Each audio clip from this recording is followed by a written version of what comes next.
आज सबसे बड़ा इवेंट ऑब्वियसली डोनाल्ड ट्रंप की ताजपोशी और कल काफ़ी शानदार विजुअल्स आए थे। एक बार जरा वो कुछ विजुअल्स दिखाइए स्क्रीन पर। और ये देखिए, ये कल आशीष, ये एक इवेंट हुआ था, एक प्री इवेंट डिनर जो हुआ था उसमें मुकेश अंबानी जी और नीता अंबानी जी थे और डोनाल्ड ट्रंप ने रिकग्नाइज़ किया उनको।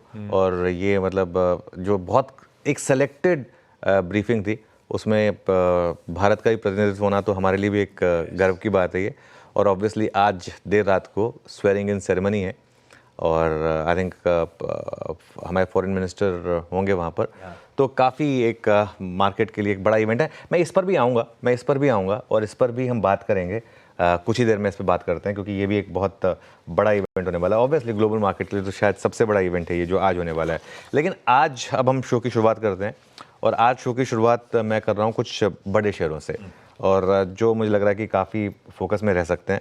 सबसे पहले कोटक महिंद्रा बैंक का, जो मुझे लग रहा है आज का शायद हीरो ऑफ द डे हो सकता है। मैं इसलिए आज थोड़ा स्टॉक स्पेसिफिक कर रहा हूँ क्योंकि निफ्टी, बैंक निफ्टी में डायरेक्शन क्लियर नहीं है, तो स्टॉक स्पेसिफिक शायद आपको ज़्यादा अच्छी ट्रेड्स मिले।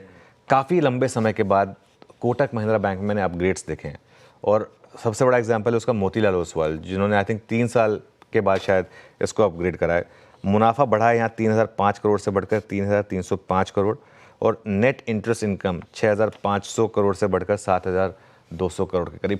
काफ़ी समय बाद कोटक ने उस तरीके के नंबर्स दिए हैं जो जिसके लिए कोटक जाना जाता था। नेट एनपीए 0.43% से घटकर 0.41% क्वार्टर ऑन क्वार्टर और ग्रॉस एनपीए 1.49 से थोड़ा सा हल्का सा बढ़ा, लेकिन वो भी बहुत स्टेबल ही है। और दूसरी चीज़ जो आई थिंक सबसे इंपॉर्टेंट रही वो है नेट इंटरेस्ट मार्जिन, 4.91 से बढ़कर 4.93% हुआ। दूसरा, आज का जो एक मिनी एक्सीडेंट हो सकता है, हालांकि मैं एक चीज़ ज़रूर ऐड करूंगा इसमें कि इसमें कोई ट्रेड नहीं बनेगी आपके लिए क्योंकि ये बैन में है। और दूसरा, लोअर लेवल से रिकवरी आ सकती है, वो है आरबीएल बैंक का। इसको मैं मिनी एक्सीडेंट ले रहा हूँ क्योंकि इसकी शुरुआत शायद वीक हो, लेकिन इसके बाद शायद लोअर लेवल से रिकवरी भी आ जाए, ये भी पॉसिबल है।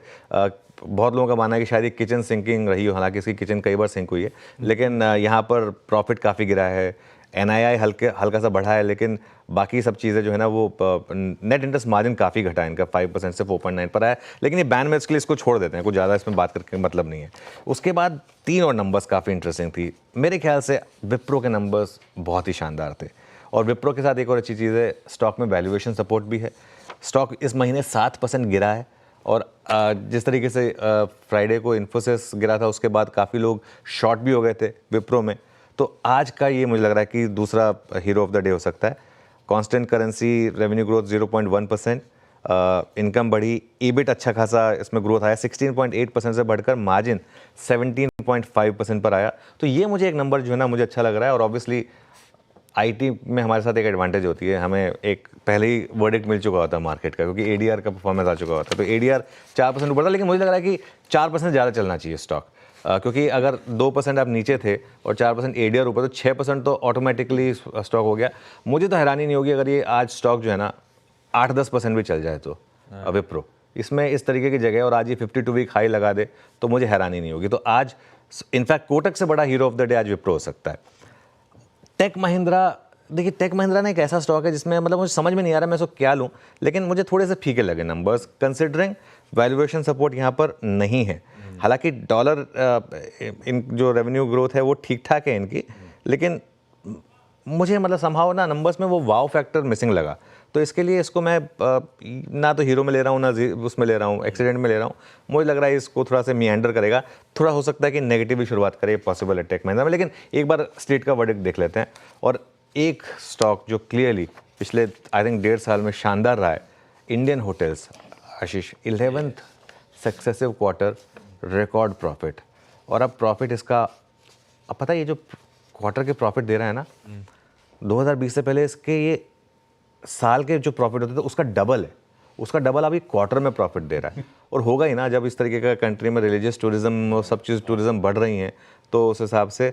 और आज मैनेजमेंट से बात करेंगे इनकी, लेकिन क्या शानदार नंबर्स दिए, मतलब मुझे देख के लग रहा है कि यार क्या मतलब क्या बिजनेस है। आप देखिए, और वन वे रैली रही है स्टॉक में, हालांकि अपने हाई से थोड़ा गिरा है। मुझे लग रहा है आज यहाँ पर भी स्पेस है वापस अपने प्रीवियस हाई की तरफ जाने की। तो काफ़ी स्टॉक स्पेसिफिक एक्शन आज रहने वाला है। तगड़ा स्टॉक स्पेसिफिक एक्शन, और ज्यादातर इंडिया इंक जो डिलीवर करा है उसको बातचीत से लग रहा है एक थम्स अप ही आता हुआ नजर आएगा। तो अब ये स्टॉक्स इस तरह के रुझान दिखा रहे हैं, निफ्टी को लेकर अटर कंफ्यूजन, आपने भी कहा थोड़ा सा स्टॉक स्पेसिफिक तड़का ऐड ज़्यादा करना चाहिए, तो ऐसे में बाजार को लेकर अप्रोच और रणनीति होगी क्या?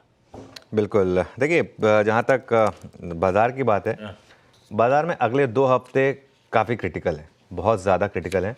आज शाम को डोनाल्ड ट्रंप की ताजपोशी है। देखिए आशीष, मैं यहाँ पर गलत हो सकता हूँ, लेकिन मैं यहाँ पर एक कॉन्ट्रा व्यू लेकर चल रहा हूँ।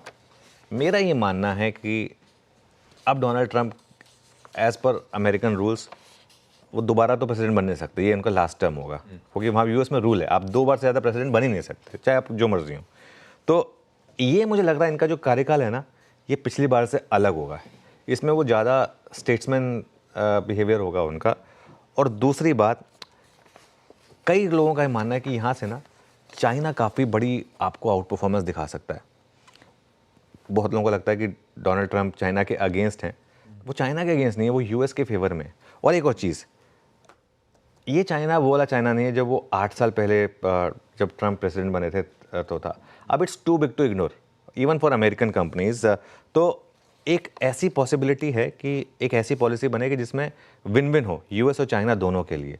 उसका सबसे बड़ा एग्जांपल होगा टिकटॉक के साथ क्या होता है, वो देखकर आप काफ़ी आगे आई थिंक समझ सकते हैं उसकी इंपॉर्टेंस। क्यों मैं बताता हूँ बार बार कि अगर एफआईआई का पैसा वापस चाइना में जाना शुरू हुआ, और चाइना की मार्केट बहुत चीप है इस समय, हमारी मार्केट के मुकाबले बहुत ज़्यादा चीप है चाइना की मार्केट, अगर वहाँ पर ऐसा हुआ और अगर पैसा शिफ्ट हुआ तो वो थोड़ी हमारी दिक्कत बढ़ाएगा, क्योंकि फिर यहाँ पर एफआईआई की सेलिंग बढ़ेगी। और अभी भी, जैसा मैं कल भी लोगों को वीकेंड पे भी रिमाइंड करा रहा था कि लार्ज कैप के लिए अभी भी एफआईआई का पैसा काफ़ी इंपॉर्टेंट है। अगर 7-7, 8-8 हज़ार करोड़ की सेलिंग इसी तरीके से कंटिन्यू करती रही तो लार्ज कैप पर चलना मुश्किल है।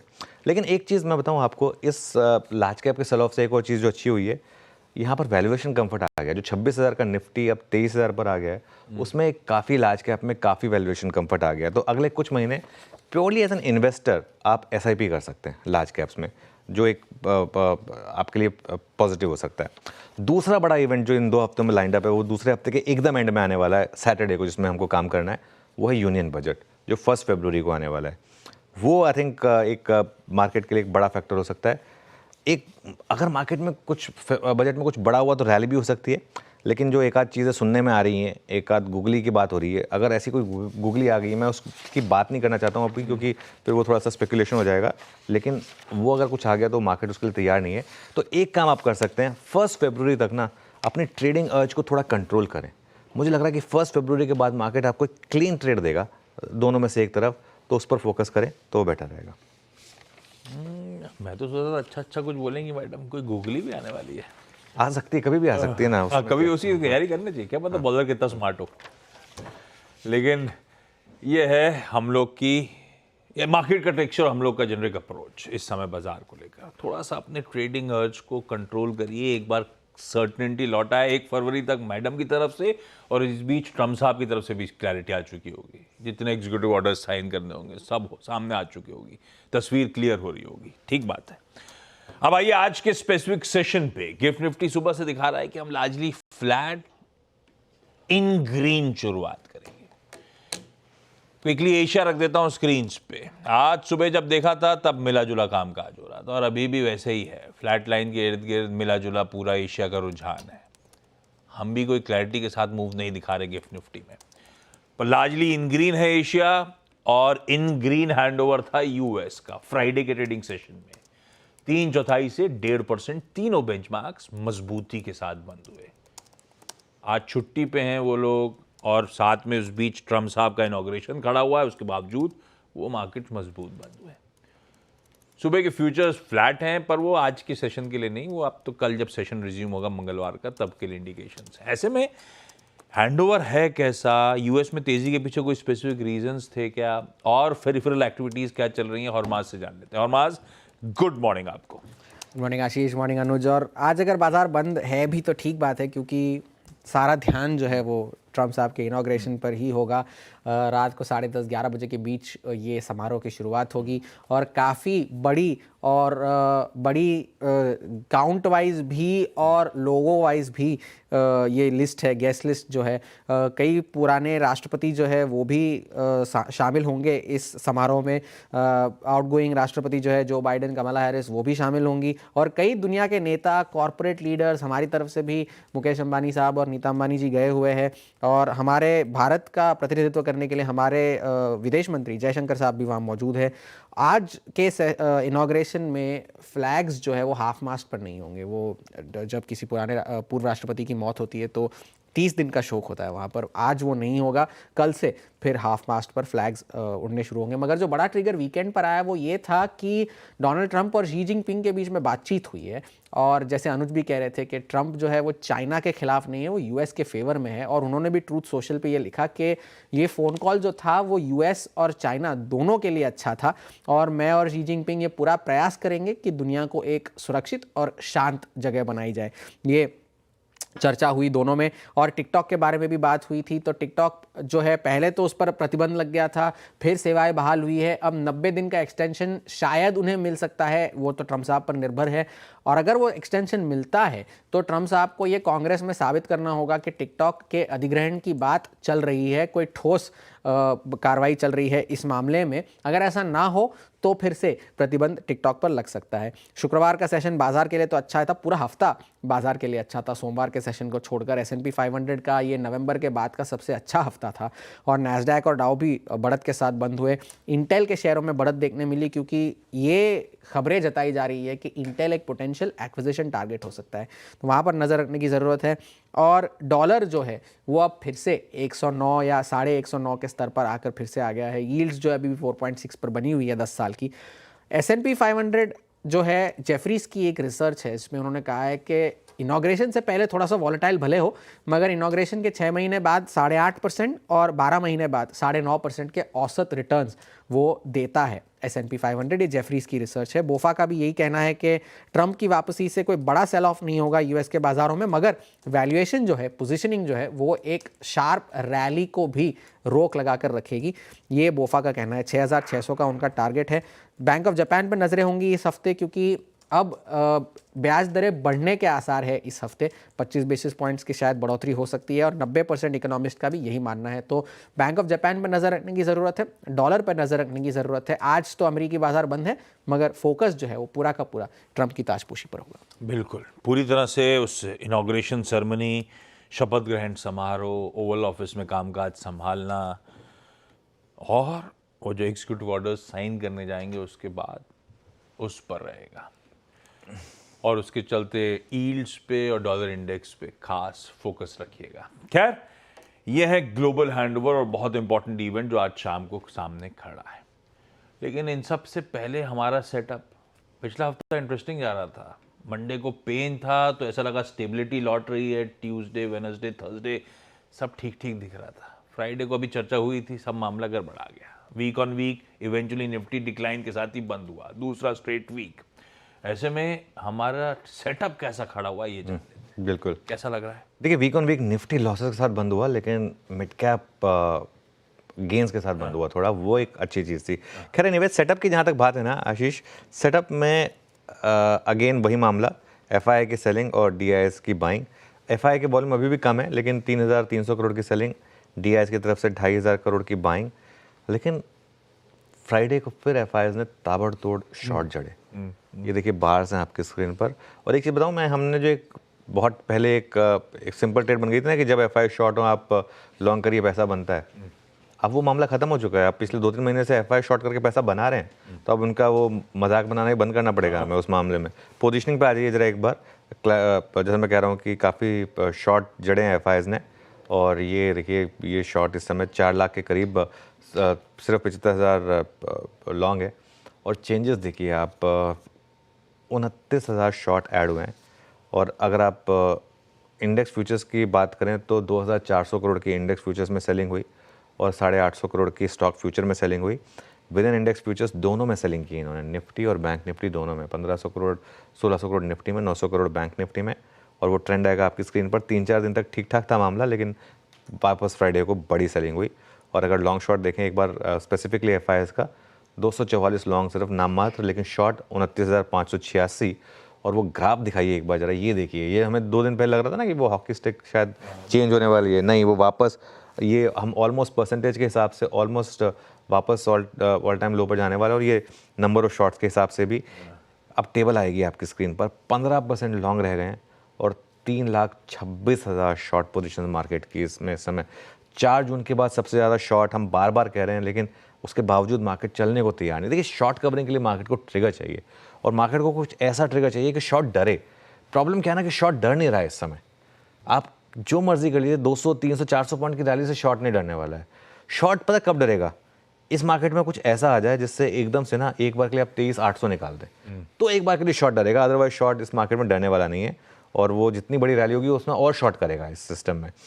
इंडिया विक्स 2% बढ़ा, 15.71 पर आया। पुट कॉल रेशियो 0.91 पर आया वर्सेस 1.01।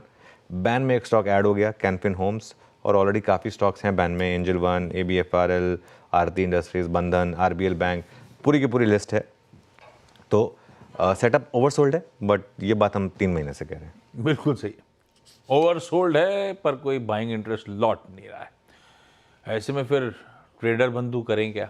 आज क्या लेवल्स आप वॉच आउट करोगे? खुलने के बाद क्या देखना चाहोगे और कैसे स्ट्रेटेजाइज करें निफ्टी पे? हालांकि आपने अपफ्रंट कहा था स्टॉक स्पेसिफिक कंफर्ट ज़्यादा होगा सेशन में, फिर भी निफ्टी का अप्रोच। देखिए, निफ्टी की जहाँ तक बात है, आपको पहला सपोर्ट मिलेगा 23,100 पर, जो कि फ्राइडे का लो है। और उसके बाद मैं 2 स्पेसिफिक लेवल रख रहा हूँ इस बार रेंज के बजाय। और उसके बाद 23,047 जो सीरीज़ का लो है। उसके बाद के सारे सपोर्ट इमेजिनरी हैं।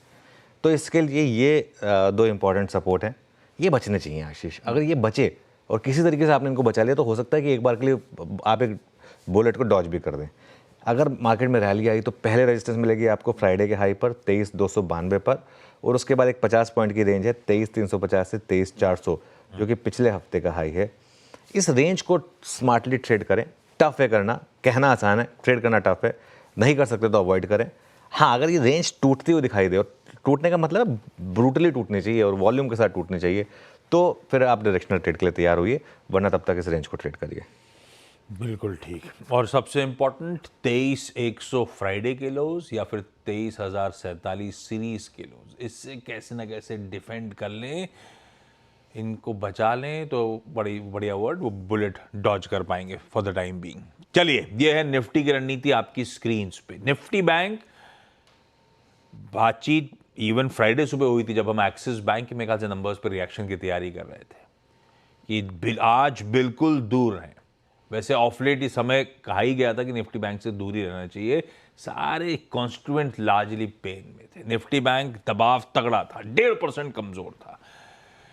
क्या करें इस पॉकेट में? आज कोटक का कंफर्ट जिसकी आपने बात करी, अब ऐसे में निफ्टी बैंक क्या करें? देखिए, दिक्कत क्या हो रहा है निफ्टी बैंक में, थर्सडे को क्या लग रहा होगा इवनिंग में कि चलिए लॉन्ग पोजीशन लेके जाते हैं। अगर आप लेके गए होते फ्राइडे को मार्केट ने आपका कंज्यूमर निकाल दिया होता। फ्राइडे को अगर आप टेम्पटेशन रही होगी ना, देखिए बैंक निफ्टी फिर ब्रेकडाउन कर रहा है, शॉर्ट ट्राई करता हूँ। आज अगर 400 पॉइंट का गैप अप हो गया तो क्या कर लेंगे आप? कोई स्टॉप लॉस बचेगा नहीं इस मार्केट में। क्यूट ट्रेड्स ना ट्राई करें बैंक निफ्टी में। कोटक की वजह से आज बैंक निफ्टी में पहली बात तो अच्छी शुरुआत होगी, लेकिन असली दिक्कत कोटक नहीं है। असली दिक्कत ICICI बैंक और HDFC बैंक हैं, जो 2 सबसे बड़े कंपोनेंट हैं। वो दोनों के दोनों वीक पड़े हुए हैं। जैसा मैं कह रहा हूँ, आप किसी भी आज की डेट में स्पेशली आउटसाइड इंडिया अगर रोहित और विराट दोनों खिला रहे हैं तो आप 9 अगेंस्ट 11 खेल रहे हैं, क्योंकि दोनों तो परफॉर्म करना ही नहीं है। तो अब इसमें जब तक स्टेबिलिटी नहीं आएगी तब तक मुश्किल है यहाँ पर। और बैंक निफ्टी दोनों तरफ इतने बड़े मूव्स दे रहा है कि सबके स्टॉप लॉसेस खा के वो दूसरी तरफ जा रहा है। तो रिटेल के लिए बैंक निफ्टी में ट्रेड करना इम्पॉसिबल है। इसके लिए मैं बार बार कह रहा हूँ, मैं कुछ वक्त तक, एटलीस्ट मैं अपनी बात करूँगा, मैं और किसी की बात नहीं करता हूँ, मैं कुछ वक्त तक बैंक निफ्टी पर कोई ट्रेड नहीं दूंगा, क्योंकि वो ट्रेड मेरे लिए पॉसिबल नहीं है। और ना ही मैं चाहता हूँ कि मेरा जो व्यूअर है वो मुझे देखकर कोई गलत ट्रेड में फंस जाए। इसके लिए मैं वो करूँगा ही नहीं। ठीक है, जब तक क्लैरिटी नहीं आए, मैं बैंक निफ्टी से दूर रहने की आपको एडवाइस दे रहा हूँ पिछले 10 दिन से, क्योंकि बैंक निफ्टी में ट्रेडर्स को बड़ा नुकसान हो रहा है। कुछ टाइम के लिए छोड़ दीजिए इसको। वैसे ही अभी तक इक्विलिब्रियम आया नहीं है। बैंक निफ्टी हो क्या गया है, ये एक मंझे हुए सोफिस्टिकेटेड एल्गो ट्रेडर्स जिनके पास बिलियंस ऑफ डॉलर्स हैं, उनकी डेन बन चुकी है ये। जैसे कहते हैं ना, शेर की मार जो होती है ना, उसमें जाके ना एक ही आउटकम है, आप बाहर नहीं आएंगे उसमें से। और उसमें कोई होशियारी नहीं है एक अगर आपने वो, मैं बार बार कहता हूँ, अगर आपने वो देखी हो पिक्चर द लायन किंग, उसमें मुफासा सिम्बा को यही बोलता है कि बहादुरी में और बेवकूफ़ी में फ़र्क है। तो ये बहादुरी नहीं है, ये बेवकूफ़ी है। तो इसके लिए इससे थोड़ा बचने की ज़रूरत है। हाँ, बिल्कुल ठीक, बच के रहिए भाई इस समय। कोई बहादुरी नहीं, कोई क्यूट ट्रेड्स ट्राई करने की कोशिश मत करिए, इस पॉकेट से दूर रहिए।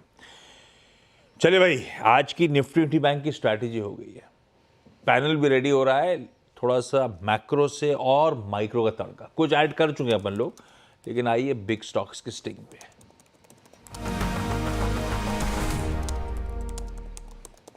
बिग स्टॉक्स में कौन कौन से अब? तो देखिए, बिग स्टॉक की जहाँ तक बात है, बिग स्टॉक में आप लेके चलिए, आप सबसे पहले तो मैं लेके चल रहा हूँ विप्रो को। विप्रो को मैं क्यों लेके चल रहा हूँ आशीष, उसका मैं रीज़न बताता हूँ आपको। विप्रो में आप नमूरा की बाय की रेटिंग है और यहाँ पर टारगेट आया 340 का, 340 का टारगेट है। और यहाँ पर आप देखिए मैक्वारी की रेटिंग देखिए, 330 के यहाँ पर टारगेट है। तो उस हिसाब से ये एक बहुत बड़ा दोनों के लिए पॉजिटिव है। अच्छा, एक और चीज़ बताऊँ विप्रो के केस में, आप विप्रो के आप नंबर्स देखिए, कोई प्रिपेयर नहीं था कि विप्रो में इस तरीके के नंबर्स आ जाएंगे। इसके लिए विप्रो को मैं पॉजिटिव लेके चल रहा हूँ। और उसके अलावा विप्रो में एक और अच्छी चीज़ हुई है, विप्रो के अगर आप कांस्टेंट करेंसी सॉरी ईबिट के मार्जिन्स देखें, 17.5% वर्सेस 16.5% का जो एस्टिमेट था, और 100 डीएमए के सपोर्ट पर वो ट्रेड कर रहा है। तो इसलिए विप्रो को मैं ग्रीन में लेके चल रहा हूँ। दूसरा स्टॉक जो मैं ग्रीन में लेके चल रहा हूँ वो है कोटक बैंक। कोटक बैंक के भी नंबर्स जो हैं वो अनुमान से कहीं अच्छे हैं, और जो इसका मुनाफा आया है आशीष, मुनाफा, एनआईआई, एनआईएम, तीनों में काफ़ी सुधार दिखा। और जेफरीज की यहाँ पर रेटिंग है बाय की, टारगेट 2120 से बढ़ाकर 2200 किया है। पिछले 3 महीने से शेयर एक छोटी सी रेंज में घूम रहा है, इस वजह से इसको मैं ग्रीन में लेके चल रहा हूँ। टेक महिंद्रा को मैं रेड में लेके चल रहा हूँ। उसका कारण है कि नंबर मुझे थोड़े फीके लगे, मैं जो ब्रोकरेज रिपोर्ट्स पढ़ रहा था, और स्टॉक टेक्निकली भी थोड़ा सा वीक है। इसके लिए हालांकि देख लेते हैं आज किस तरीके से रिएक्ट करेगा। लेकिन सबसे बड़ा आज का जो पॉजिटिव नंबर लगा मुझे वो है इंडियन होटल्स। इंडियन होटल्स को मैं ग्रीन में लेकर चल रहा हूँ, क्योंकि 11 कंसेक्यूटिव क्वार्टर है जहाँ पर इसने रिकॉर्ड प्रॉफिट दिखाया। रेवेन्यू, मुनाफा, सब में शानदार ग्रोथ है। नए बिजनेस में 40% की ग्रोथ, सेम स्टोर होटल्स में 13% की ग्रोथ, और एवरेज रूम रेट 20,000 का हो गया है ताज का। 20,000 का। जमाना था लीन सीजन में सस्ता मिलता था कुछ कुछ, अब तो कोई लीन सीजन रह ही नहीं गया है। कोई लीन सीजन, बारिश में भी गोवा चले जाओ आप, कोई सीजन लीन रहा ही नहीं कुछ है। रह ही नहीं है। आप वीकडे पे बुक करने की कोशिश करो इनका कोई भी होटल, वो नहीं मिलता है। मैं बता रहा हूँ ना, जैसे कि एवरेज रूम रेट सबसे इंपॉर्टेंट मेरे ख्याल से वही था, उस लाइन पे आ जाइए। 11% एवरेज रूम रेट बढ़ा है, 20,400 पर आया। ऑक्यूपेंसी देखिए आप 78%। अच्छा, मैं एक बात बताऊँ, मैंने ना एक बार ना इंडियन होटल्स पे एक रील बनाई थी, तब इंडियन होटल्स 400 रुपये पर हुआ करता था। और मैं तो हमेशा बोलता हूँ स्टॉक मार्केट में कुछ चीज़ें ना बेसिक होती हैं। मैं सिर्फ ताज लैंडसेंड पर ब्रेकफास्ट करने गया था, और ताज लैंडसेंड का जो उनका जो वहीं जगह, से आपने रील बनाई थी। वहीं से रील बनाई थी मैंने। याद इतना बड़ा है ना वो, और उसके बाद भी वहाँ 1 घंटे की वेटिंग थी। तो वहीं पर मुझे क्लियर हो गया था कि नहीं, ये तो यहाँ पर जो है ना मामला क्लियरली बहुत शानदार है। तो खैर एनीवे, अब ये चला भी है स्टॉक काफ़ी, लेकिन ये एक ऐसा स्टॉक है जो हर लेवल पर आपने लिया तो पैसा बना के दिया इसने। इंडियन होटल रखिए, ये सारे बिग स्टॉक्स। विप्रो अच्छे नतीजे, कोटक महिंद्रा बैंक अच्छे नतीजे, Tech Mahindra single digit margin, उससे भी ज्यादा कुछ ऑपरेशनली मजा नहीं आया। टेक महिंद्रा लाल है भाई साहब। इंडियन होटल्स बेहतरीन नंबर्स इस कंपनी के, इसीलिए ग्रीन में नजर आ रहा है। ये है आज के इंपॉर्टेंट रिजल्ट्स और इन पे बढ़िया सा एनालिसिस।